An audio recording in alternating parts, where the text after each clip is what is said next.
Manchester United are 48 hours away from a decision that will define Rúben Amorim's season this year, and that is the goalkeeper decision. Of course, we know that Rúben Amorim has gone to talk to the hierarchy about this position, and this position is one thing that they want to solve before the transfer window closes. And what we are hearing today is that Manchester United have the option and have created a plan B just in case Senne Lammens and Royal Antwerp doesn't get this deal done.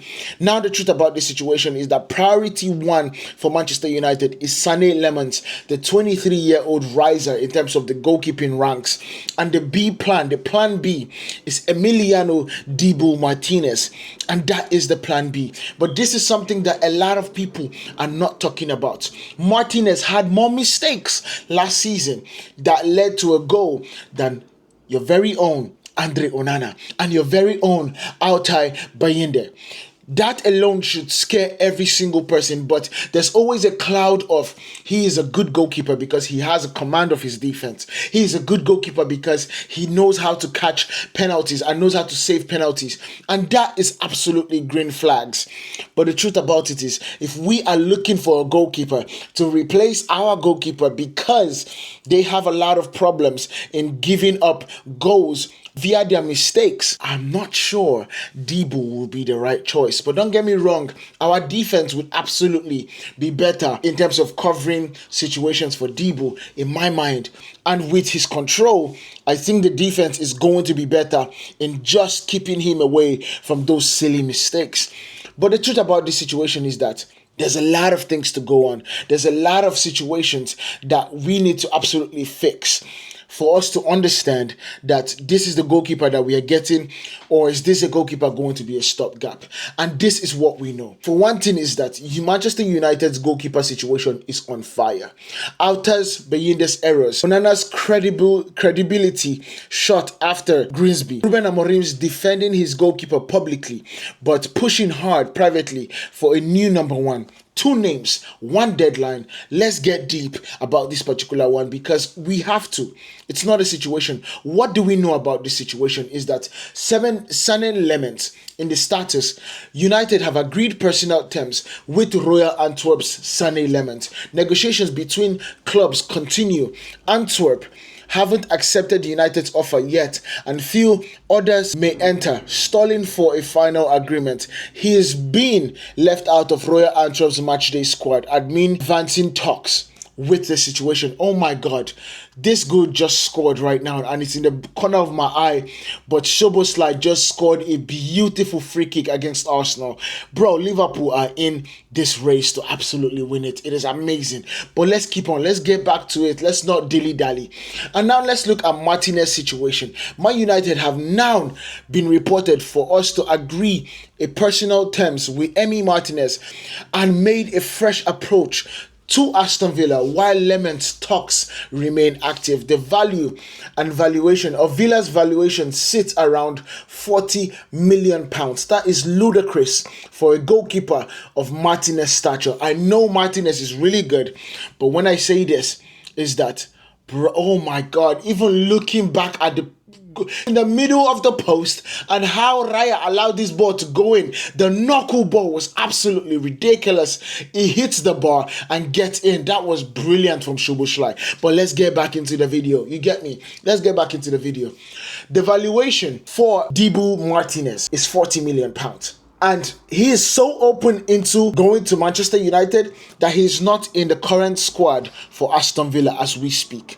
Aston Villa are playing Crystal Palace today. While recording, they haven't started yet. But he has been taken out of the matchday squad because of Manchester United's approach to Aston Villa. United want to be ready if Senne Lammens' contract actually collapses, because Royal Antwerp hasn't decided and haven't allowed him to basically leave for a medical because they want more money. But the truth about it is that when we are looking at market value, the market value for Senne Lammens is around 20 to 25 million. Manchester United have offered 20 million. And in my mind, this should be a deal to be agreed already. Just agree the deal so he can actually make his move to his dream club, to Manchester United. but they are literally stalling and stalling. And Manchester United are wanting to keep their options open just in case that they do not get the deal over the line. But it will be absolutely ludicrous for us to not be able to get a 20 million deal done and our literal number one target, goalkeeper, and go in to the number two target and get a 40 million pound player. It doesn't make any sense to me. So let's look at what United's internal urgency is, because that is the reason why we are negotiating with two goalkeepers right now for us to be able to get the right one. Now let's talk about this. In terms of the United's internal urgency, Amorim's keepers have cost Man United points and belief. That is the key part. The point absolutely is important, but the belief in the back of the minds of defenders, in the back of the minds of midfielders, is absolutely shot. You understand? It's absolutely shot.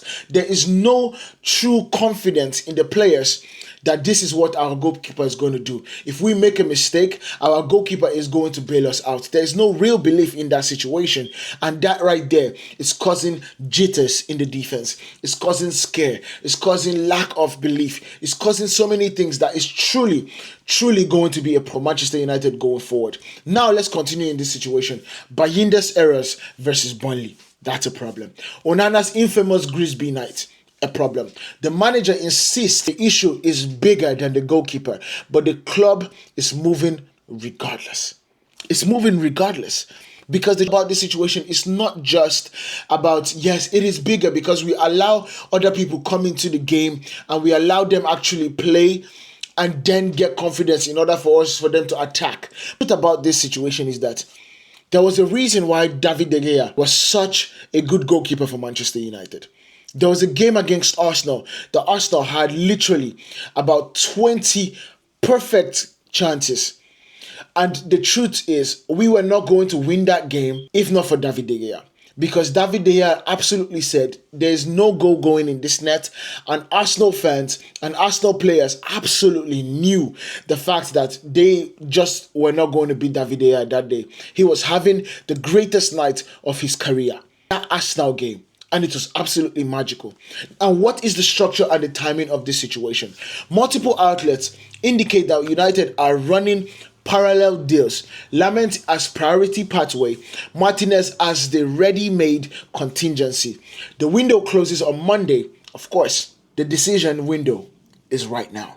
They have to make this decision right away.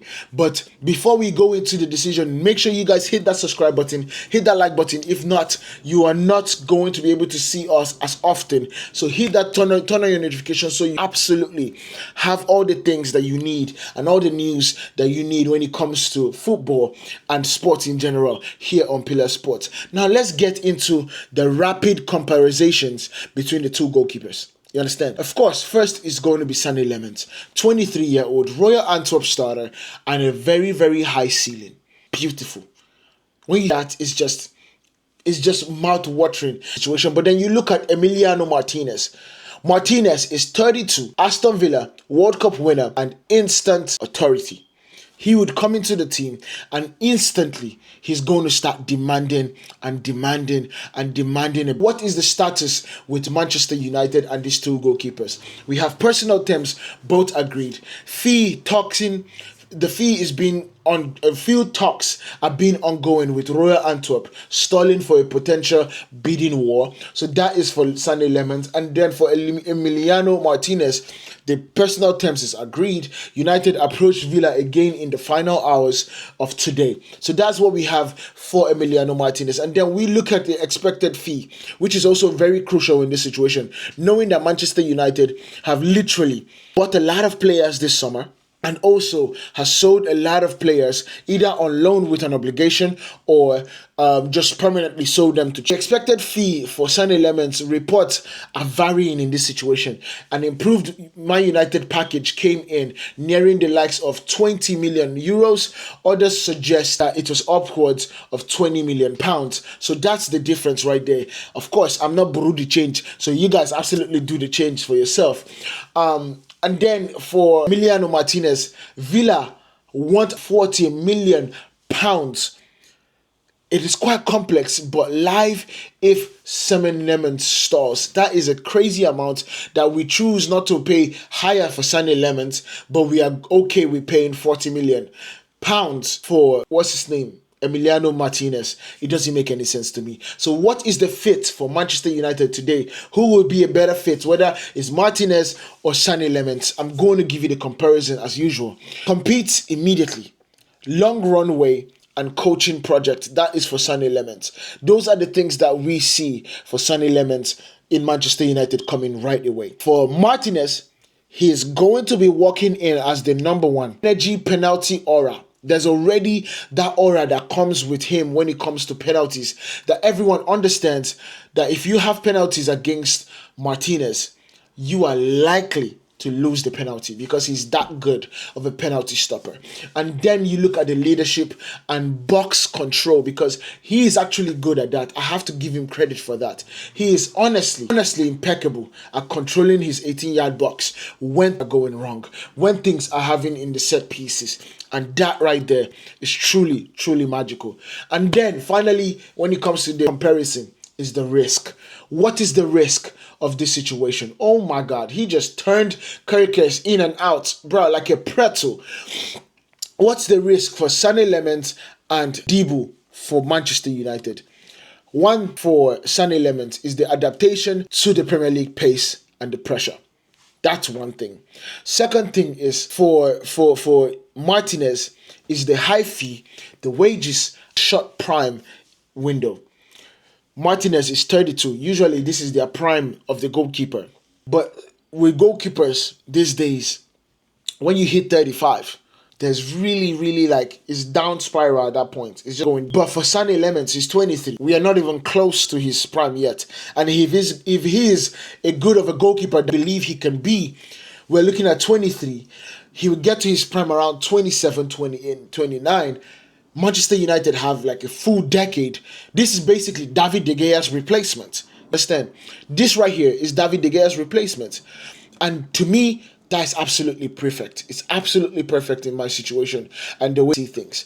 And I think this is a good one. Now, the deal mechanics and the tactical lens is something that we need to focus on. While Lammens makes sense for Amorim's build, the profile match, comfortable in sweeping, progressive play for deeper structures, suits Amorim's compact, aggressive, out of possession rest defense, lower transfer fee, and basically preserves the FFP headroom. That's one of the key things that we see in that race situation. And then what is the squad arc? What is the situation that, looking in this team, would, if Senne Lammens comes to Manchester United, would benefit the squad? Let's United recalibrate the goalkeeper room without detonating the wage bill or blocking future evolution. Compete now, grow into command role. That's basically it. Of course, we have Vitek. Vitek went out on loan, but the truth about it is that Vitek is also a very talented young goalkeeper. And this situation is just all about, we are bringing a goalkeeper that has such a high ceiling, but we are not breaking the bank, we're not breaking the wages, we are not breaking the wage bill, and we are honestly going to be getting competition. And that right there is one of the reasons why Senne Lammens makes sense to me. You understand? Makes perfect sense to me. And then let's go why Martínez slams the door on chaos. Because that's also one thing that Manchester United are facing. A lot of chaos. And we need more control in this team. First thing is immediate. The moment he steps into Old Trafford and Carrington, he demands a presence. Everybody understands that Dibu Martínez is in the building. His elite penalty record, vocal organizer, ruthless game management, because bro, does he know how to be a shithouse. He knows how to be a shithouse like nobody else. United badly need control under fire moments. He knows how to do that. Personal terms agreed, make the path clean if Villa accepts the fee. Now, that fee is definitely something that is very annoying to me. But it makes sense. If we are going to get in that experience of a player, we might have to cough out a lot of money. Now, what is the dressing room effect? What is the situation that is going to be immediately affecting the dressing room? What is the situation if Dibu comes in? He raises the defensive line confident. Because the defensive lines right now is that they are so short of confidence that if they do not be perfect in a game, we are going to lose because the goalkeeper doesn't help them out whatsoever. It compresses the team. It literally pushes the team up the field, giving them an opportunity to close down and literally put pressure on the opponent and let Amorim's fullback be bolder. But a £40 million price tag, this is a statement spent with opportunity cost. A lot of problems with us actually putting that amount of money down, but I think it's also something that we need to actually look at. The wildcard lever. Reports of informal discussions around Jadon Sancho as a make were floated, which could soften Villa's stance, but it's complex and far from guaranteed. Basically, in this situation is that there's a little bit wink-wink situation with Jadon Sancho and Aston Villa. If Jason goes to Aston Villa, maybe the situation is a little bit better for Rúben Martínez. All those things are going to be discussed, but it's something that is going to be very, very complex to actually carry out. So let me know what you guys think about this down in the comments. Make sure you guys hit that like button, hit that follow button if you haven't. This is the story of Manchester United's goalkeeper transfer window. It is hitting up. This 48 hours would absolutely be crucial, and I cannot wait. I honestly cannot wait to see how it works out. Let me know what you guys think down in the comments. I'll see you guys in the next one. Peace.